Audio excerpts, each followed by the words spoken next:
Hey everybody, this is Rydo and we're back with another recording of Hearthstone. Today is Friday, August 17th, and we are starting a little late.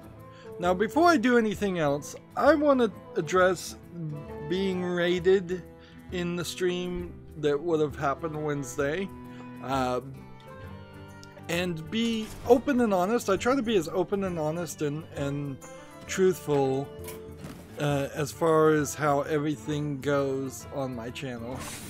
I went back, I looked at the live stream of the person who was leading this raid, and there frankly was barely, I'd say 10 people raiding, and he stayed on my channel for less than, I would say, about 30 minutes, and they didn't even stay long enough to hear me actually address the comments that they put on my chat. They just assumed that I never looked at chat. They didn't even let me finish the sentence I was finishing as I was covering a game and talking about a game called Tangledeep or Tanglewood. Let's hop into a game while we're doing this. Dungeon run bosses need to be done, so we'll just start with that. This Boomsday project, I guess, will open up on Wednesday. So, while they did subscribe to me, and they were looking for a donation button, and I guess that's my fault. I should have something in my descriptor, and I will update that pretty soon to show what the donation button is, or for my channel, because I don't have a Patreon, and honestly I don't think I really would have wanted anybody in that raid to donate to my channel, because they're not really fans and they're not really getting content. They're just trying to he probably would have only donated $1, I guess. I didn't watch the rest of his stream to see what amount of money he was donating, or if he was donating anything. He may very well just find a donation button and tell other people to do this, to donate. They did get me 7 subscribers, which speeds me up by maybe a month or so towards that slow crawl of getting to 1,000 subscribers. It's noteworthy that the person leading this raid was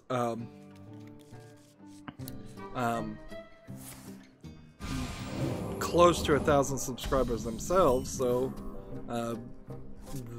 at some point he'll probably apply to be back into the YouTube Partner Program pretty soon, and that certainly is part of the reason why you would run a raid, is to promote yourself. But in this case particularly when you're just such a small channel, and like this is coming from a tiny channel, like when you don't even have 1,000 subscribers, when you only have like 10 people raiding, you're really just doing it to make yourself feel good by doing something. This is a problem definitely with a lot of charity actions, is that they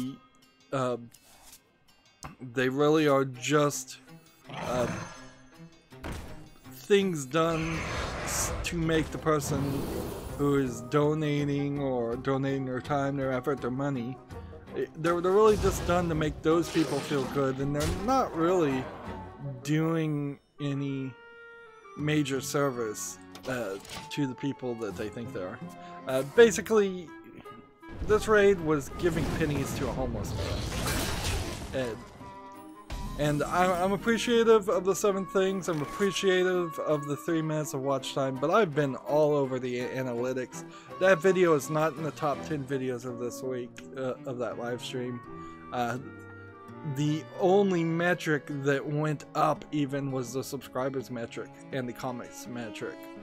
Every other metric went down because of the raid. The watch time went down, the number of views seemed to stay the same or go down. I guess it's a little bit too much to say everything went down, but you don't you didn't help my channel. Sorry. You're not big enough. Your raiding is a waste of time. You were jumping around. If you're gonna raid somebody in the future, and you did subscribe to my channel, and I do ask people to subscribe to my channel, definitely. So that is something. I am trying to get to 1,000 subscribers, so I can get a few pennies on ad revenue, assuming I'd ever even get approved, which is a bit of an assumption.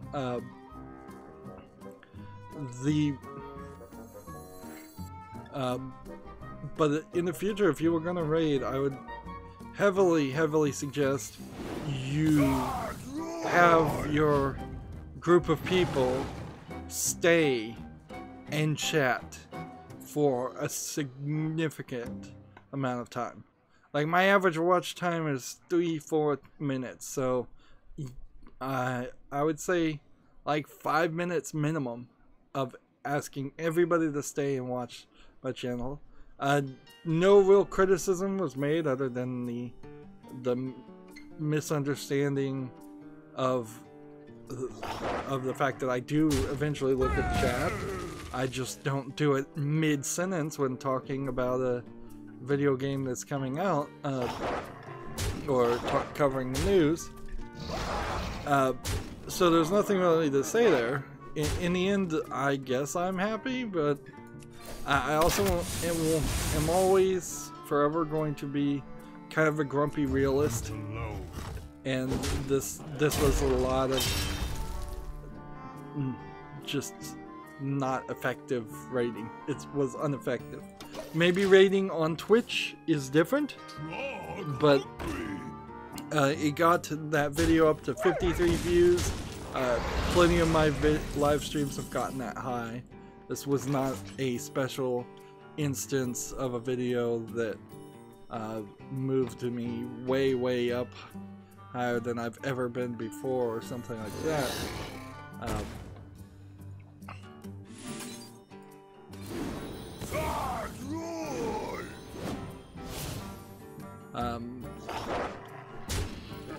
So that is that. Rating, as I was kind of saying even during the raid, is like, yeah, I didn't know how much it works. It's not an promoted or integrated thing in YouTube. YouTube used to have where you could respond and make response videos to people's videos, and that was, once they got rid of that, they pretty much decided to get rid of any opportunity for a,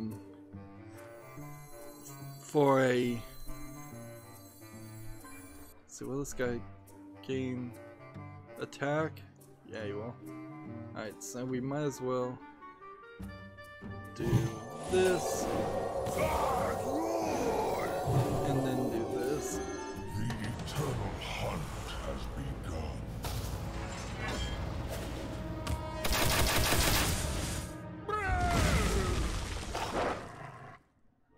And then, let's see. I think I've probably killed myself, so let's go ahead and kill one of these and play this.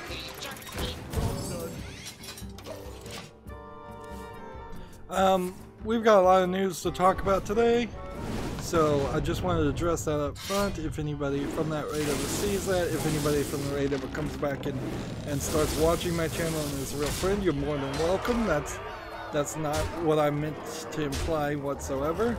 It's just, like, I don't want random strangers that don't enjoy or care about my content coming to my channel.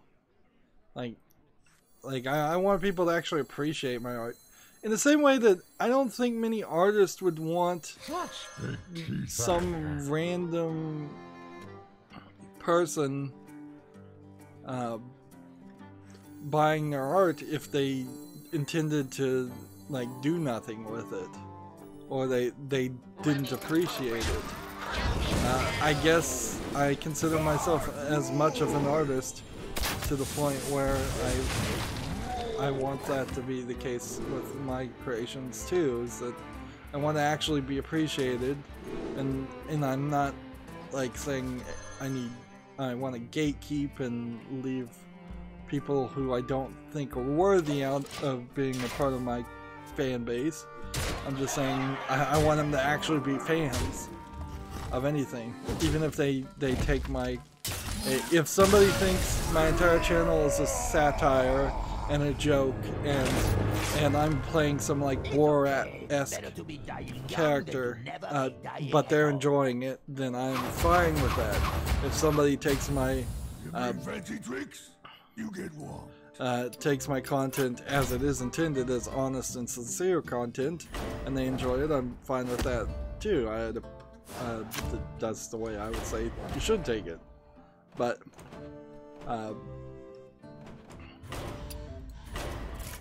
you actually have to like my content, frankly. I want people to actually like my content and not just be random people. Let's say the raid, I'm gonna wrap up this in a second, but let's say the raid was from PewDiePie instead. Somebody with millions and millions of subscribers, and he brought millions and millions of views. And it got my channel enough subscribers to get it monetized and send it skyrocketing. I mean, yeah, that would be great, and that would be effective as a boost at the start. But I can almost guarantee you that the fan base of PewDiePie, for the most part, most of them wouldn't like my content and wouldn't stay around to watch it. So I could have 1 million subscribers and still get 50 views every stream. Okay, fine. That's kind of all you can say about that. There's really no other response to be had. It's like, okay, fine, yeah. So, or if PewDiePie, say, rated me and then somehow donated $1 million to me, it would just give me this lottery winning sensation. And as in the case of most people who win the lottery, they go bankrupt within 4 to 8 years, I think is the things. Most people that win the lottery don't know how to manage money. If I was to win the lottery in YouTube and get a bunch of subscribers, I'd probably just lose them all. And even if I didn't lose them all, that small burst, I probably would overextend. And you've seen it with so many other YouTubers doing exactly that, where they start to get a little bit of success, like Logan Paul's one of the great examples, or Lil Tay, or like some of these ones where it's like all they're doing is flexing on YouTube, and they're buying way too expensive cars, way too expensive houses. They're not being conservative enough. I think even you could put like Captain Sparkles and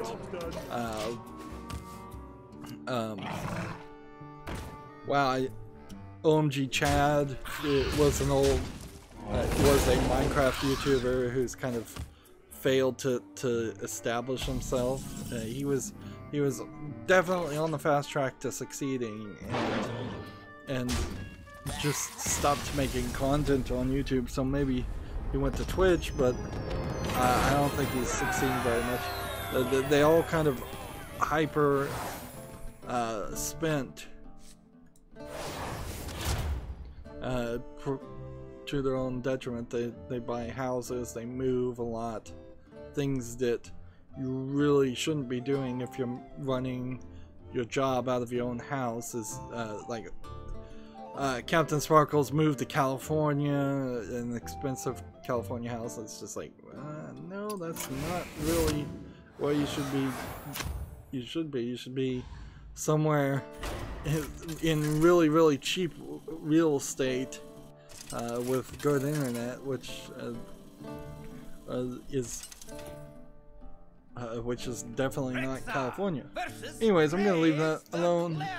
That's my response. Maybe I'm wrong. I always want to leave the opportunity that I'm wrong, and with this live stream or just going forward, it did trigger some slow little mechanic in YouTube that will have my videos referenced and referred to more people. Maybe. I just haven't seen any analytics that seem to agree with that thought. Job done. Is someone injured? Yeah, I don't know if there's anything else that can really be said. And we already started late. I think at this rate we will probably have some extra footage just left over for Monday, which wouldn't be a terrible thing. Some games that I just won't even bother covering. YouTube Creative Studio is talking about now that they're actually promoting people you're subscribed to on the onto the Homes page, or at least they're experimenting with that. And they had that Creator on the Rise program, which was a program that I specifically suggested. I'm not saying I was the only person that suggested in the survey to YouTube to do that, but it was something I definitely did in like nearly word for word description. And so one of the things they're thinking about is, well, they've seen some success with the Creator on the Rise program, which good, like, one kind of assumes that would have been the case. That they are suggesting maybe doing a even smaller Creator on the Rise second tier for people that are really small YouTube channels, which honestly is what Creator on the Rise should have been in the first place. But at least they're thinking about that. However, in the suggestion on Creator Academy, YouTube Creator Academy, which is kind of now their merged channel that they have for several other channels that they used to have,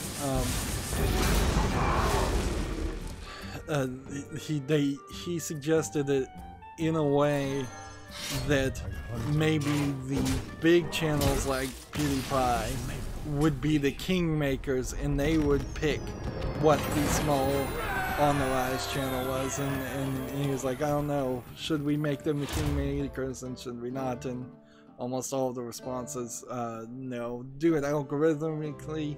And algorithmically was the other option he put out there, but in all honesty, the right response is to do it randomly. Like, for the most part. I think my channel, I think real small channels would benefit a lot more from being just randomly picked than dealing with any of YouTube's algorithms, because YouTube's algorithms are designed to be manipulable in some way or somehow.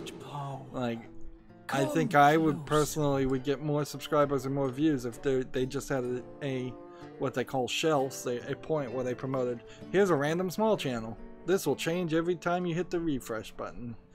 Click this button to randomly dial into a new channel.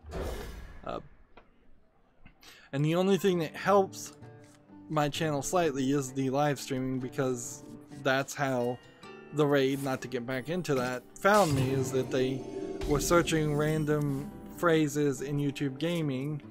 Somebody picked Hearthstone. I was live streaming at the time, and he just picked me. And I guess I was high up on the search results on YouTube Gaming at the time for Hearthstone live stream, which is, I guess, fine. Probably due to the time. Moving on, Telltale has done something interesting. I wouldn't be surprised if this starts becoming a more popular thing to do. They put out an article on their own website called The Walking Dead, the Telltale series, the final series, Clementine Cosplay Guide.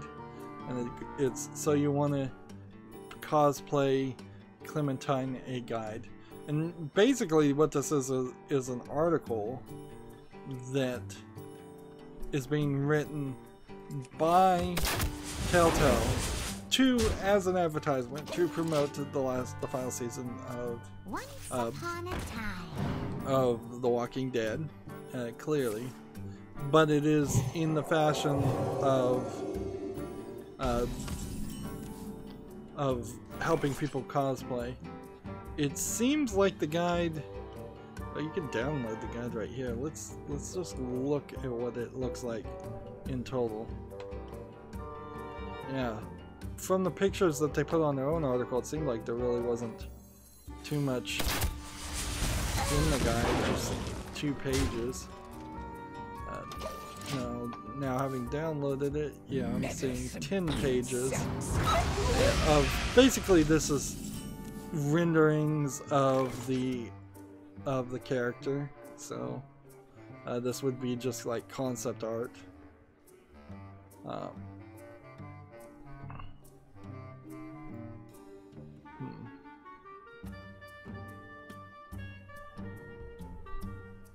Let's see. The cosplay guide is talking about conditional states where apparently she has like AJ and her tattooed on her hand or a finger cut off, and then conditional scars based on choices you made in the game.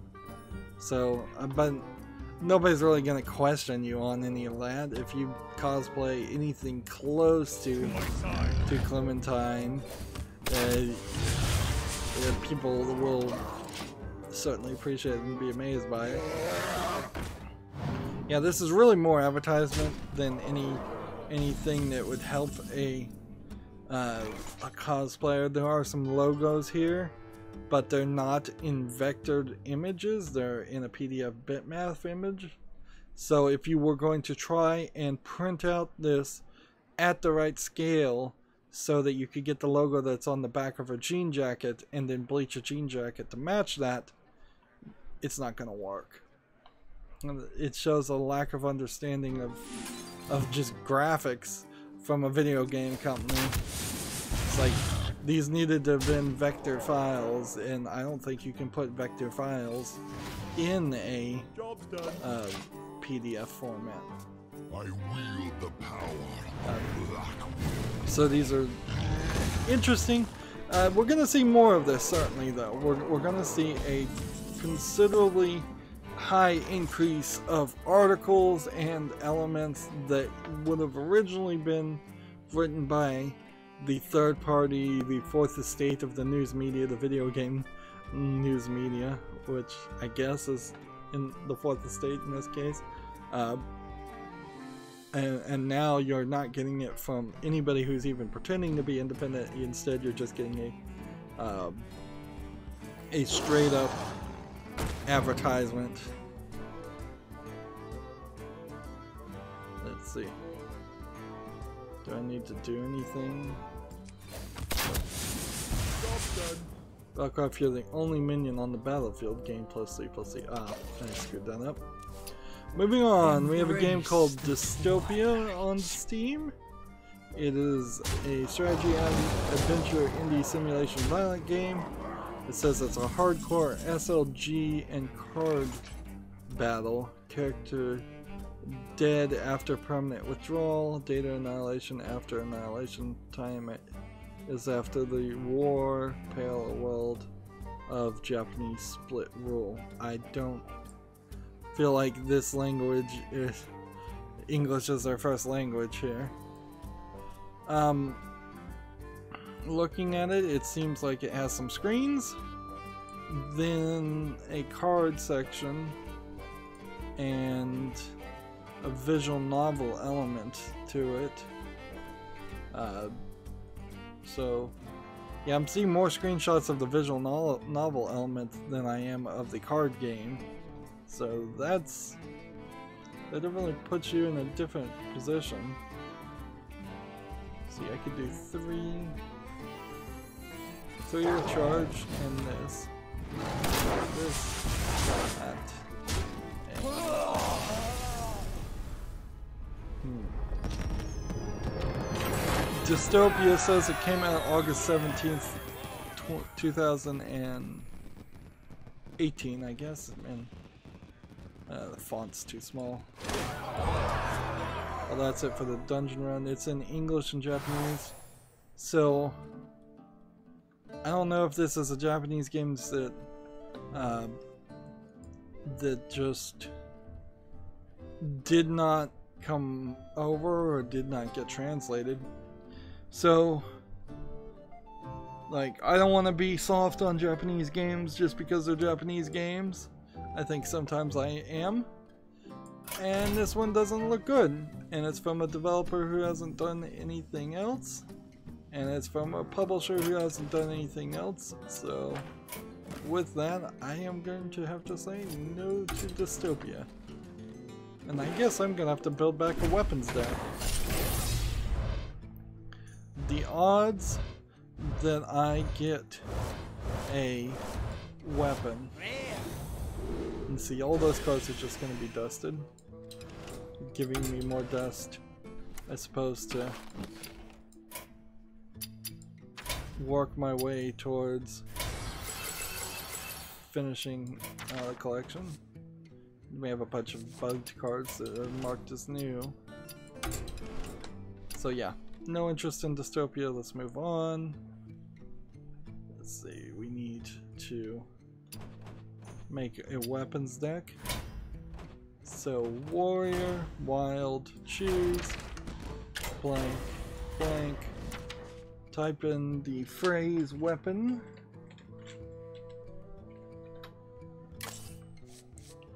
And let's see, there's a character. This is not a new card. Let's see, here it is.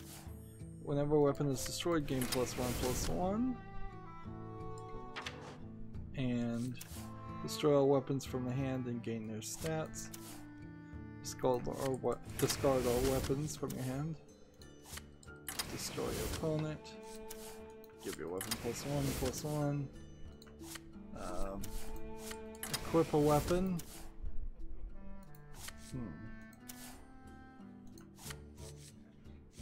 Do that.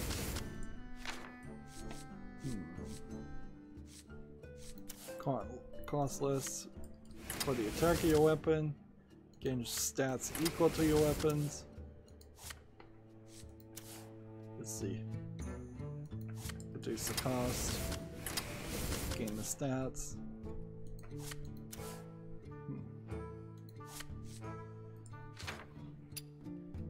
Let's see. Weapons cost 2 less. We're at 19, and I don't want to.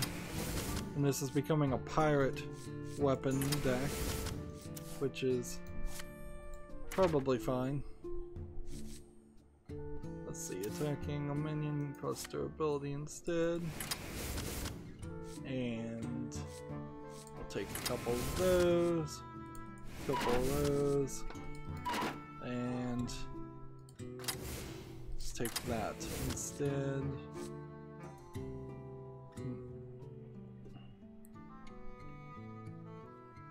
Let's get rid of these, so I can have 2 of these,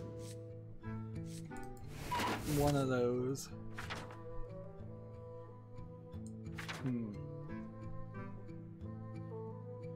Yeah, it doesn't feel like I have enough weapons here to actually play.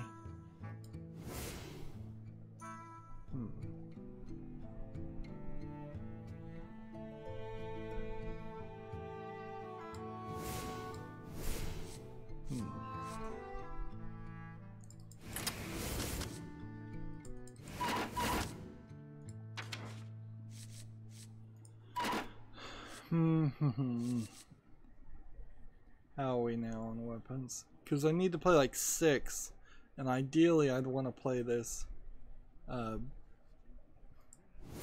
in one deck, just be done quickly with them. So I probably also want cheap weapons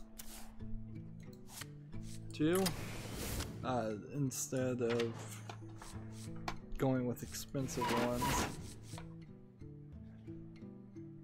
That feels good enough.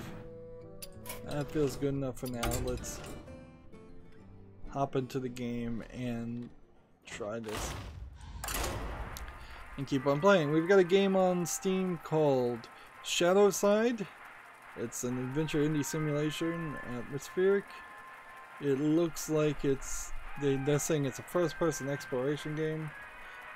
To me, I would have first thought it was a point-and-click adventure game, but maybe it's just a walking simulator game. First-person exploration is the kind of way of saying walking simulator for a genre that really doesn't deserve that kindness, in my opinion. Yeah, this looks like a walking simulator, just walking around spooky areas in 3D environments, which could be asset flips, could be original art. It kind of doesn't matter because there's clearly no gameplay being shown, no UI being shown, so you're just gonna explore. Speaking of wandering around, I am done with the Goosebumps video game. It was a really lazily made game. Just not happy with it at all, frankly.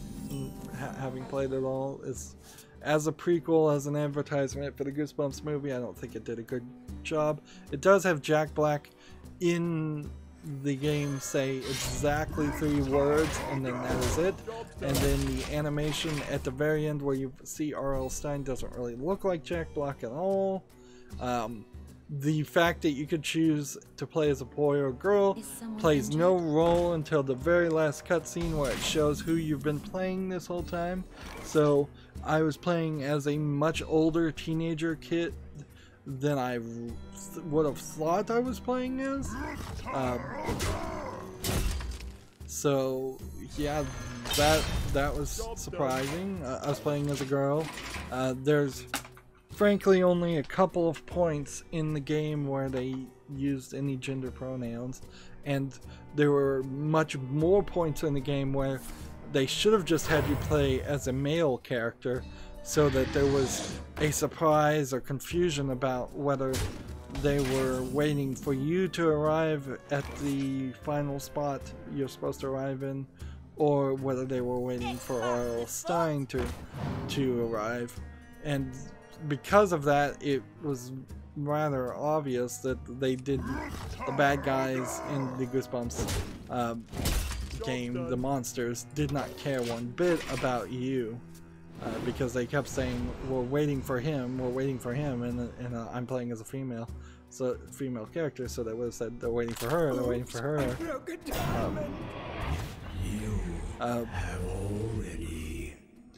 So yeah, it felt like something that was negotiated very early in the development by WayForward and Sony Pictures, and then they did absolutely nothing with it.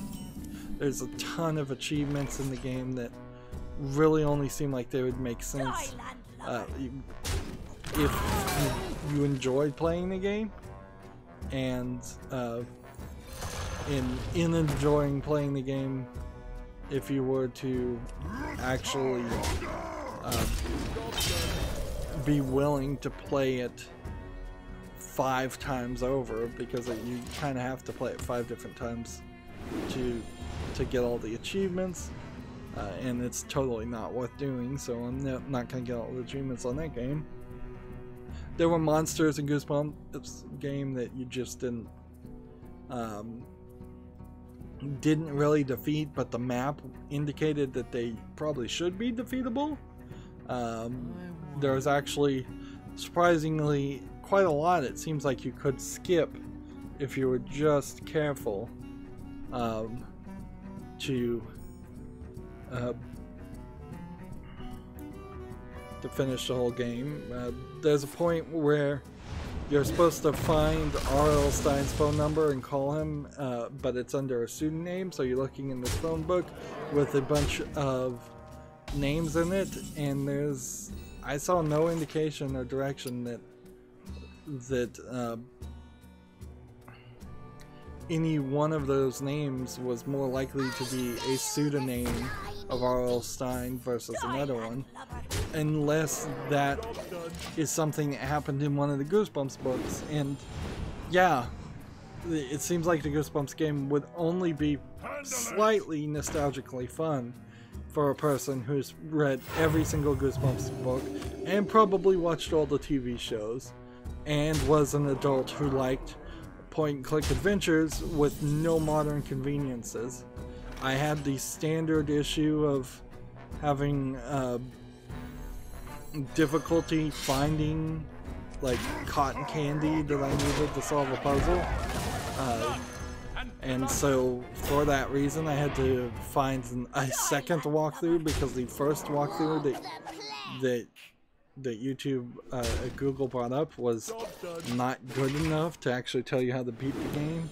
It told you how to beat the game in a very odd way without actually playing the game and having a logical connection. So, and the fact that you can beat a game by basically using cheater stats or speedrun strategies, that's ridiculous. This game, Shadowside, to wrap up, is in English and Russian, so it's let's say probably Russian cheap effort. It's 20% off for $7.99.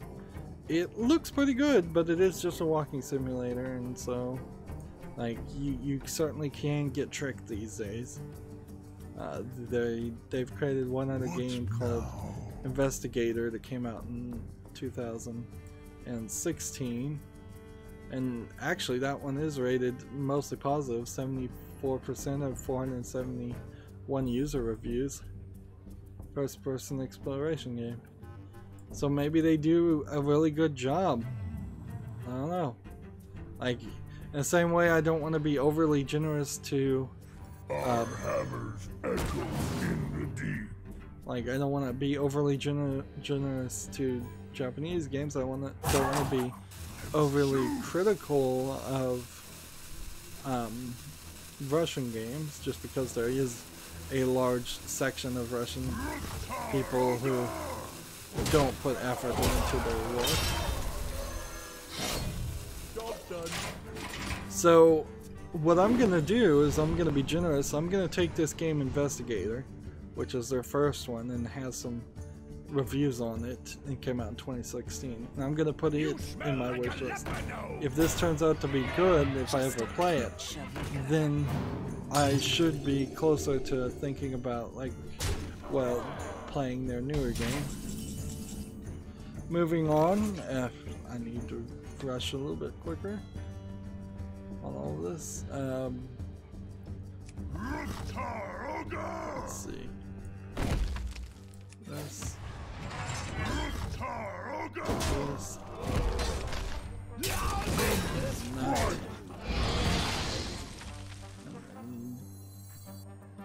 Play that. And then return. We have a game on Steam called Road Doom. It says it's an indie action bullet hell arcade 2D game. Yeah, it's a bullet hell flying up to the top of the screen. Game looks like MS Paint graphics. I don't know how to not use that descriptor. There's certainly a level of detail missing when I am saying MS Paint graphics, and this one certainly applies. Low resolution drawings, not smoothed edges, a limited color palette. To be fair, I probably should also describe, like, The Binding of Isaac also as MS Paint graphics, and yeah, it probably does match that descriptor quite well. Let's see, Summon 77.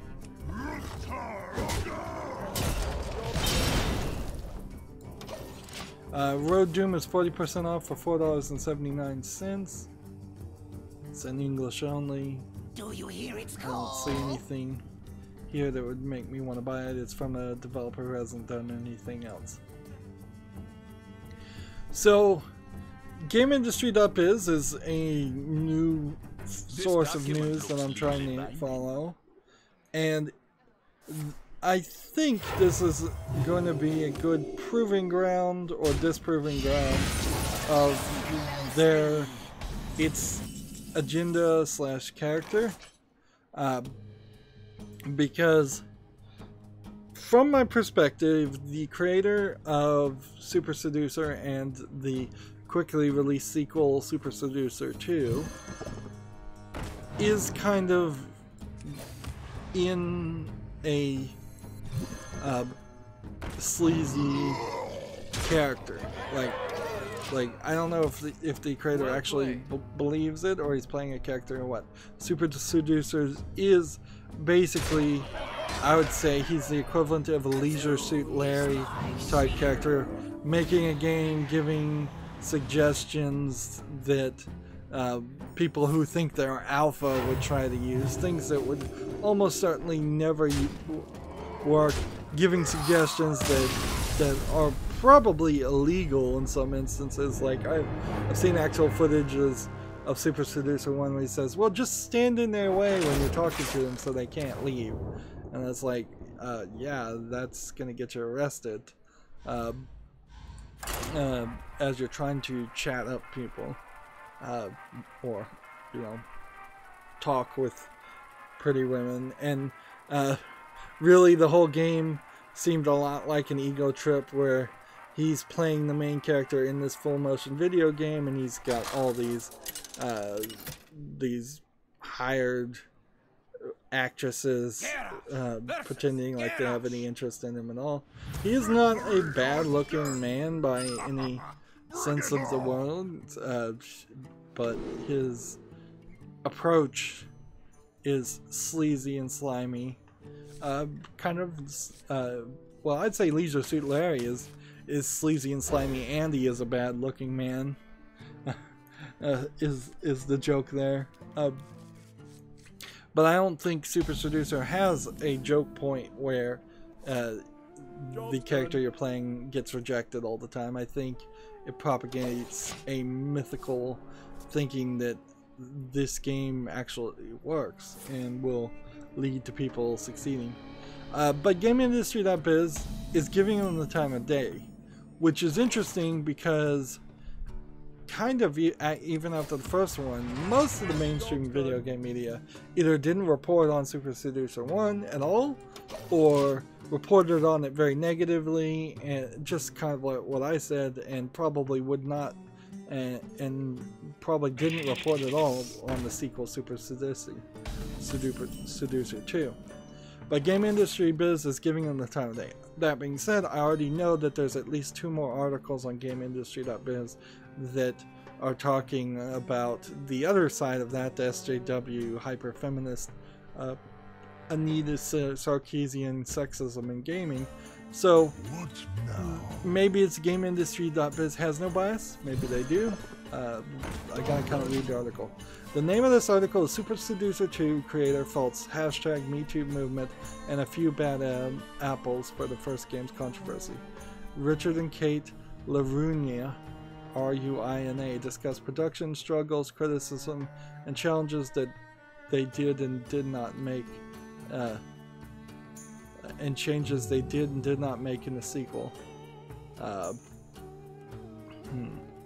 Richard LaRuina is, by very definition, a game developer. Well, how generous of you to have to justify calling somebody a game developer when anybody else who would claim to be a game developer would just get that. Let's look at the quote mines, though. I don't want to read this whole article. First quote mine, the highlighted text. When we finished the first game, it was difficult sometimes for us to play it because it was a bit awkward and we knew we could have done better. I'm sure that is a reference to technical things and not content things. Let's see. Here's not a quote mine thing, but interesting nonetheless.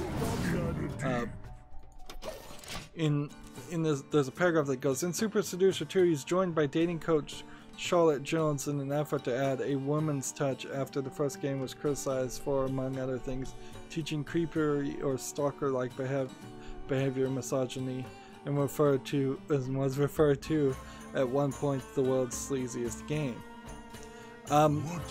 You know, the creator Super Seducer seems like he's probably just not in touch with the average Western society, like the United States people.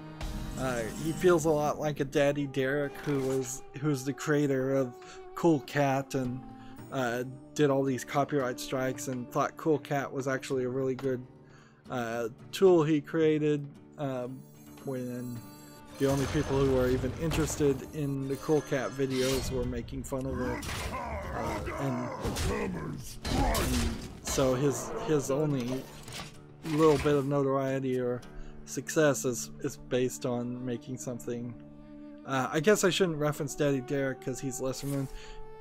The creator of that movie The Room too, just oblivious people who don't have that firm grasp of how people are taking things. I would say he's probably in that field.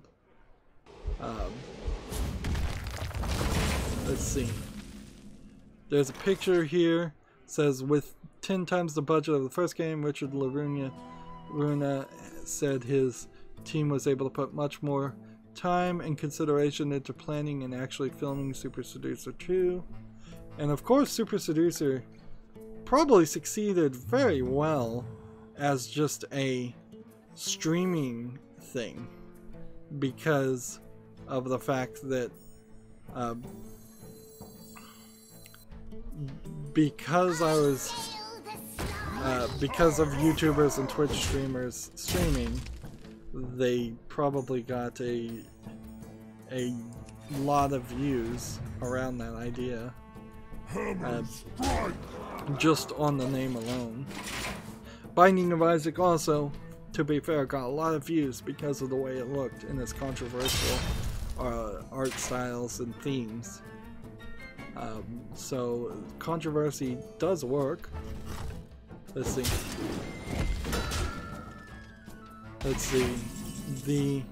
Here's a quote. When we scripted the first game, well, it's not even a quote, it's when we scripted, then in brackets, the first game.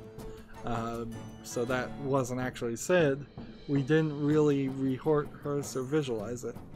So that seems like that might be the case. Here's okay,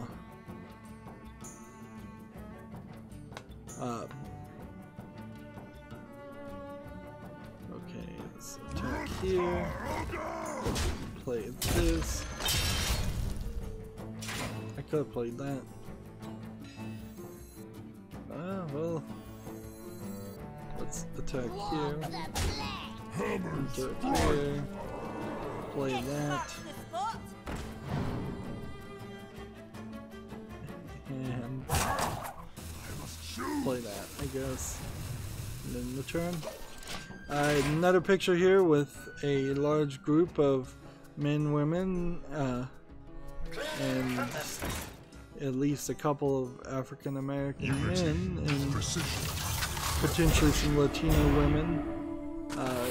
And it says below that, Super Seducer 2 will feature a much larger and more diverse cast and crew than its predecessor, which generally in any dating game I've been critical of that on a lot of visual novels, with games that just have, there's a blonde, a brunette, and a black-haired lady that you can date, and they all have giant breast sizes and look exactly the same in any other way, and personality wise they have none.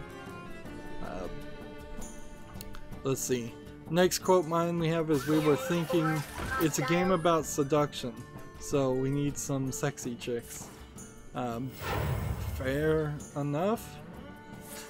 Like, you're not going to in the same way that all visual media is exaggerated and unrealistic, like you're not going to make a better game had they brought in somebody who was horribly scarred in a fire as a character.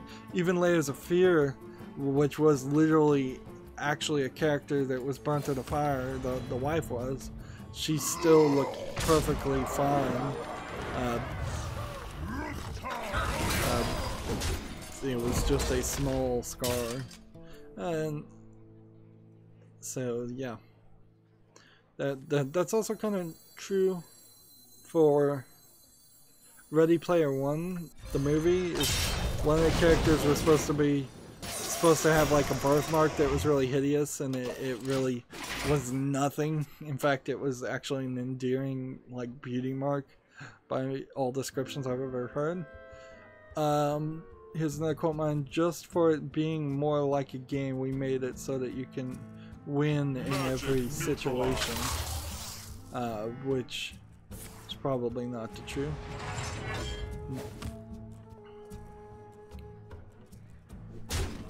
Let's see. They have a picture here of a screenshot from Super Seducer 2, presumably from the Boston Secretary scenario. Appears to be one of the game's wrong moves based on the image's file name, and the Secretary has bent over to pick something up, and the boss is looking at her behind. Which I guess that's a wrong move. I mean, unless you're saying something, if somebody just immediately bends over, it might be a wrong move of the female character. It's like, hey, don't bend over and show your behind to somebody, to your boss. But also, incidents like that probably would just happen in a job. Nobody would say anything about it. Here's another thing. If we were making a game exclusively for women, it was women dating tips we'd get, and it was women's dating tips we'd get no heat whatsoever. I think that's slightly not true. Like, if you were making Super Seducer 1 and you were giving bad women's dating tips, there would be at least a small contingent of people who would criticize that, because there is a small contingent of people who already do criticize the dating tip magazines that are out there, which those magazines often do give horrible dating advice. Horrible dating advice. Well, that's it for the quote mines. This article is actually really long, so I'll leave it to anybody who wants to read this GameIndustry.biz article and see what they want to say. I'll look at the last paragraph just to see if they try to wrap it up in any kind of bias. But it seems like GameIndustry.biz really just wants to stay a little bit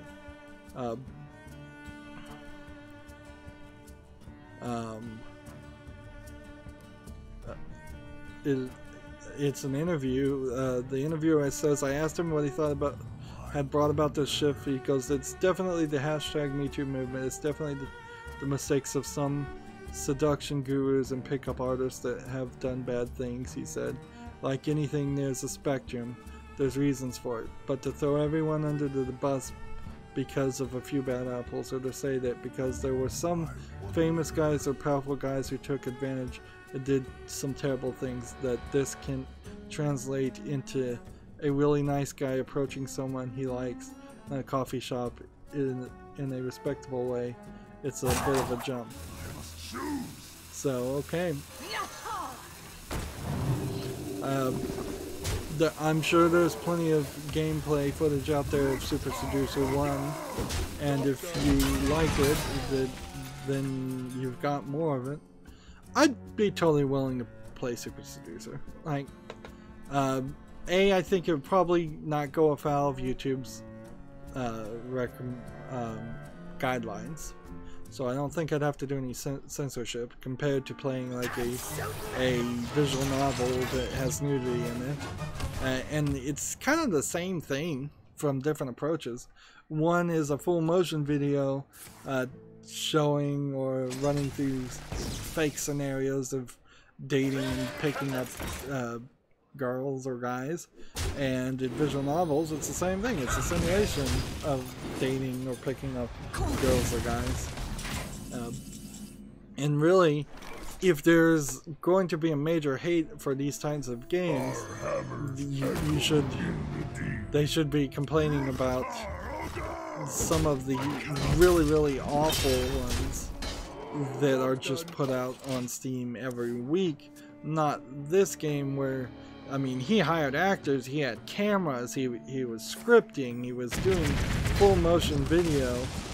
He clearly wanted to put some effort and make something good. When you could have just stolen a bunch of anime girl assets, as so many other people have. So I have to give him at least a little bit of props for whether he was misguided, whether his perspective on the world does not align with reality. At least he's trying to do something, make something good.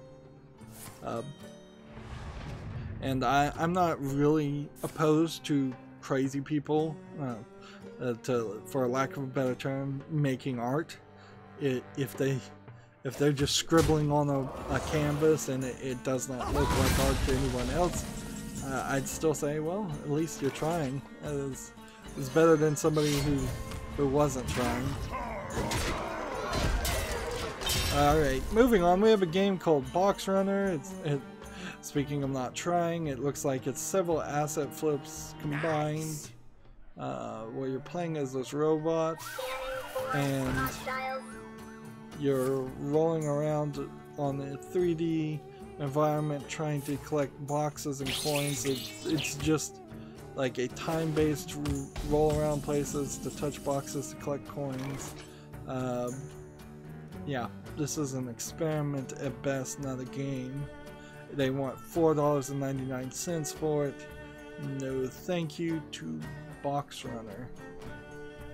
Oh, and yeah, I'm gonna totally lose here, but I might as well just keep on playing. Don't make me push buttons. Gematsu has an article. I'll destroy you last. The Until Dawn developer, which Until Dawn is the game that I would really like to see come to PC, has Until Dawn's developer, Supermassive Games, the name of the company, has trademarked a game called Shattered State in Europe. So it's very possible that this is going to be a new IP. It would be a little confusing if it's a new name on something that already exists, because yeah, I don't know what that would really be. Why would you have to change Until Dawn to Shattered State? This article does point out that the 2015 release of the game Until Dawn is owned by Sony Interactive Entertainment, and that's why it's never come to PC, I imagine. I think a lot of things might get improved quite a bit if we were to. By the way, he's using this character, which I've never seen anybody use this character before, so I have no idea what he's really doing. Has these different abilities: deal 1 damage to all enemies, swaps each turn. Yeah, if Sony went out of business and got broken up and sold off some of its licenses, there's several Sony exclusives that should come to PC and would be really appreciated. Let's see. Next we have a game on Steam called Peter World. It looks like a Terraria-esque game. Let's see, indie, casual, adventure, action. They're saying it's similar to Mario World with a lot of actions and gameplay. No, it isn't. Looks like it runs very poorly compared to a Mario game. It looks like there's no enemies whatsoever. I guess Terraria doesn't quite follow the description either. Yeah, it's trying to look like something like Super Mario Bros. Or Super Mario World in color palette, but there is a bar of digging and such, so it is kind of half Super Mario World and half Terraria, it seems. But I see no enemies, I see no gameplay. This game, Peter World, is in English and Portuguese, and he wants $5 and 99 cents with no discount whatsoever.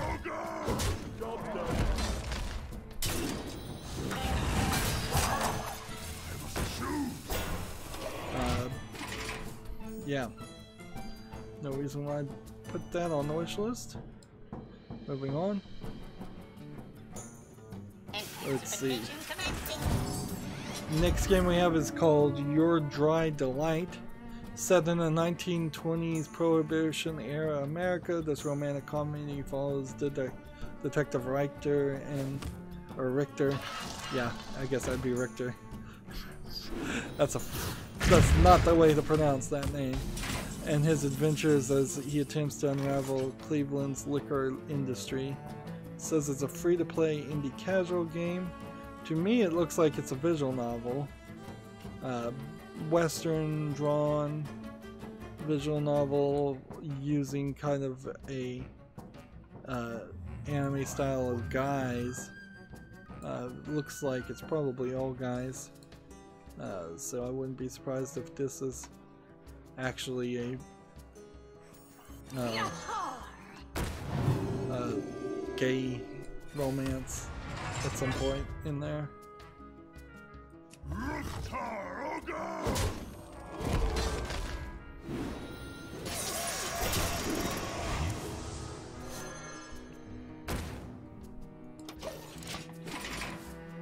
Let's see. What languages is it in? It's in English only. It has 3 achievements and it's free. So the price is right and the graphics look good. Let's see. Yeah, it labels itself as a comedy, a BXB romance, and historical. And I assume BXB in this instance means boy on boy. Yeah. Your Dry Delight is the 4th Boys Love BL visual novel developed by Argent Games.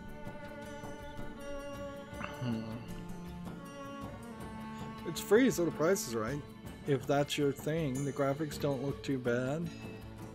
The only thing I guess I could say is let's look at the other games that they've released. All the ones that are rated positively. So I would recommend, if you want to play Boys Love Games, Argent Games might be a developer for you.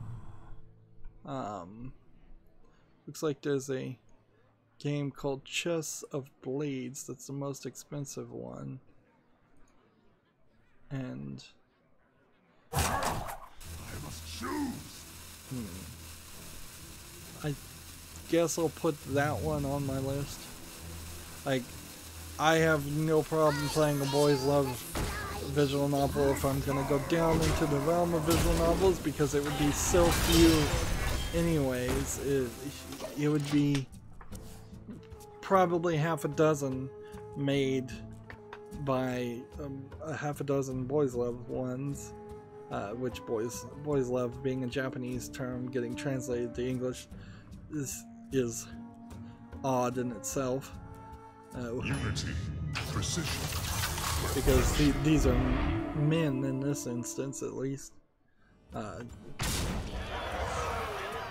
So yeah, I think I'll put Chess of Blades in my wish list if I'm ever going to do visual novels, which I probably aren't. I'd like to try to have as much of a balance and see how things play differently from different perspectives and different desires. But I also don't want to be like some of the mainstream media that only cares about the gay agenda and only plays the visual novels of gay, with gay characters and gay storylines in it. I want to try to be, for lack of a better phrase, fair and balanced in my coverage of those games. If I'm going to cover any of them, which that's what it all kind of just boils down to, is if I ever had time to cover any of them. Moving on, GameIndustry.biz has an article. Profits tumble 57.5% at Rovio despite rising game revenues. Angry Birds pulls in 29.7 million euros, I believe. It's a E with a line in the middle. I think that would be euros, but developer admits it did not see the growth we wanted from other games.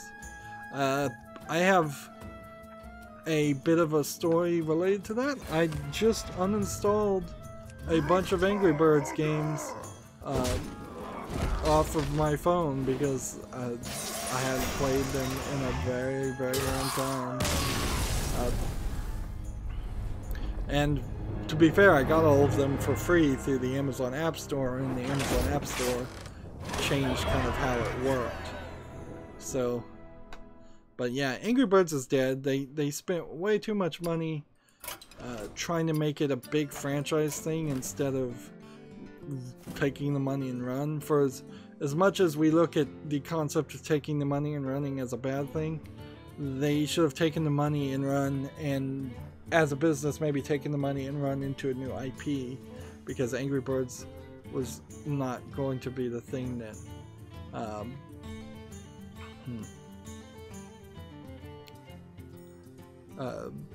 that saved them. They're apparently trying to license the Angry Birds movie too. More information certainly could be gotten if you read into this article. It's just financial stuff. Alright, it's been over an hour and 10 minutes, and we may not have covered as much news as I would have liked, but we got through with the America's account, so it's time now to move over to the European account, but it's also time to break up this recording. As always, I ask you to like, share, subscribe, comment, and watch every second of my videos. If you want a friend or follow me on any social media sites, there's a bunch of links down below in the description. And if you want to support me even further, I'm asking people to friend me on Steam and gift me a game. Thank you for watching. Have a good evening.